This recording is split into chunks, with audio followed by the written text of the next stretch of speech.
hawshaas dhibaato nabadgelyo xumada shida ka taagan iyo waqdariye ka dhaxaysa garab sare iyo Muuse Ismaaciil inaad daacad kaga shaqeynaysaan oo daacad ka tiimid ku wallahi waa nagu billahi waa nagu tallaahi waqdariye ka dhaxaysa garab sare iyo Muuse Ismaaciil inaad daacad ka tihiin oo idan dhibaato ka wadan meedu ku wallahi ba shaqada meesha ka jirtay aan daacad ka haybay wallahi meedu ku billahi ba meedu ku tallaahi ba garab sare iyo Muuse Ismaaciil inaad daacad kaga shaqeynaysaan oo ka tihiin meedu ku wallahi ba meedu ku billahi ba waa nagu tallaahi shidan iyo waqdariye ka dhaxaysa garab sare iyo Muuse Ismaaciil inaad daacad iyo dar la kaga shaqeynaysaan meedu ku wallahi ba meedu ku billahi ba meedu ku tallaahi ba kulan maanta ka qabsoomay hoolka xarunta maamulka gobolka Sanaag ayna goobjoog ka ahaayeen gudida nabadgelyada ee gobolka Sanaag xildhibaano ka socda golaha guurtida kuwaasi oo gobolka Sanaag u jooga nabadda deegaanka shidan ana ay kulankan la qaateen madax dhaqameedka labada beelood oo ay dhawaan colaadi ku dhexmartay deegaanka shidan isla markaana ay weli taagan tahay waxaana ay gudidu shirar gaar ah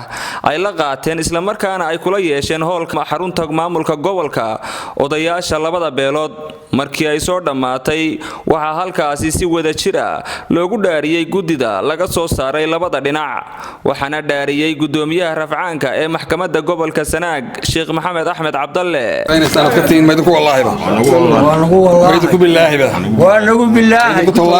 waa nagu tallaahi oo tashidan iyo waqdariye ka dhaxaysa garab sare Muuse Ismaaciil inaad daacad kaga shaqeynaysaa meedu ku wallahi ba meedu ku billahi ba meedu ku tallaahi ba ka taagan shidan iyo waqdariye ka dhaxaysa garab sare Muuse Ismaaciil inaad daacad kaga shaqeynaysaa daacad ka tiin meedu ku wallahi ba meedu ku billahi ba meedu ku tallaahi ba inaad daacad ka tihiin oo idan dhibaato ka wadan meedu ku wallahi ba shaqada meesha ka jirtay aan daacad ka haybay wallahi meedu ku billahi ba hawshaas dhibaato nabadgelyo xumada shida ka taagan iyo waqdariye ka dhaxaysa garab sare iyo Muuse Ismaaciil inaad daacad kaga shaqeynaysaan oo daacad ka tiimid ku wallahi waa nagu billahi meedu ku tallaahi waa nagu tallaahi ugu dambeyntiina waxa halkaasi ka hadlay barasaab ku xigeenka gobolka Sanaag ahna kusimaha barasaabka Maxamed Khaliif Nuur waxaana kamid ahaa hadaladiisii maanta isugu waayelkii Muuse Ismaaciil iyo waayelkii garab sare labada waayel mid walba waxaanu ka dhaarinaynay 25 nabadda waxa in badan u joogay xildhibaanada guurtida oo uga yimi meel fog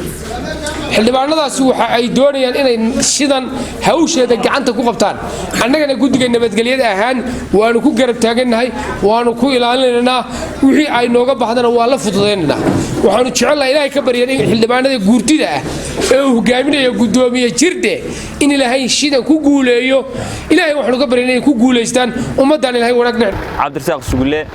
MMTV